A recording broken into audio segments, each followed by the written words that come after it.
So this is our dramatic play area right here. We have it set up for Space Command Control Central right now, and we change it out every week. We're known for our extensive dramatic plays. Most schools just have a housekeeping area that stays kind of the same all year, and they change out hats and clothes maybe, but we just change everything out. And so we've got all the space gear over here. They've got their oxygen packs, and they've got their helmets and all kinds of fun things that they can do as they utilize the space. And then our command center is over here. Children make sense out of the world by taking on the roles of those they see around them in their daily lives. So they want to know what it feels like to be the mail carrier. They see the mail carrier all the time. Some weeks it might be a pizza parlor or a restaurant, could be a grocery store, could be an office, dentist's office, vet's office, could be a beauty parlor, that's a favorite, could be a paleontology lab, might be any number of different things.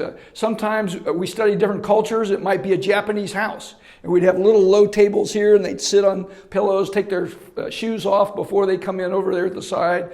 And one of the things we do is introduce them with chopsticks, and we would do things like cook popcorn, and then they have to use their chopsticks to help to get a piece of popcorn in there, and talk about an exercise in patience. So the dentist's office, for that example, most children the first time they go to the dentist are full of anxiety. You know, what's this dentist doing to me? He's got my mouth wide open. He's prying around with things. So we have a dummy with a mouthful of teeth in a chair. We have a waiting room out there. We have all the white smocks that they can put on for dental outfits, and we have x-rays that show what a cavity looks like in an x-ray. So it's like a hole in your tooth on an x-ray. So it's really a great opportunity to talk about dental hygiene and eating good, nutritious foods. And so we want to help educate them. And so they put the dental bib on the dummy, and they pry around. We've got real instruments that aren't sharp, and they pry around in the mouth and put the mirror in there and do everything kind of like they saw in the dentist's office. And then we'll have a dental parent come in and talk to them all about the real aspects of it. So what we find is by taking on the role of a dentist, we've got little syringes with no needles, and they can give the little Novocaine to the dummy if they want to, and maybe inflict a little bit of pain as they may have felt was inflicted upon them when they went to the dentist. They work out so many fears by taking on that role. So the next time they go to the dentist, parents will report that they're just so much more relaxed. Over here we have block area on the other side of the room. We always have these unit blocks out that are different sizes and shapes, and so they are long ones, and then real long ones and boards, and then we have these hollow blocks here that are quite big, and they can actually build houses that they walk into with these. And then we've got these boards that also contribute to that.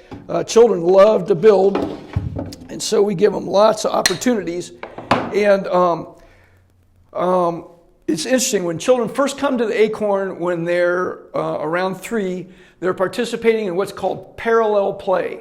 So parallel play means that a child likes to have a friend around, but one child builds their thing and the other builds their thing, and never the twain shall meet. Well, when they get into their older 3s and their 4s, then they're participating in what's called cooperative play. That's when a group of children will come together and build something with one goal in mind. So if they're going to build a city, then everybody's going to put their ideas in, and they're going to all be busy building the city. Well, it's very interesting socially, because if a child is not confident enough to speak up, well, then none of their ideas get incorporated in the city. And so, but if a child is too bossy and they don't take anybody else's ideas, well, the other children just drift away, and that child's left by themselves because that child wasn't open to anybody else's ideas.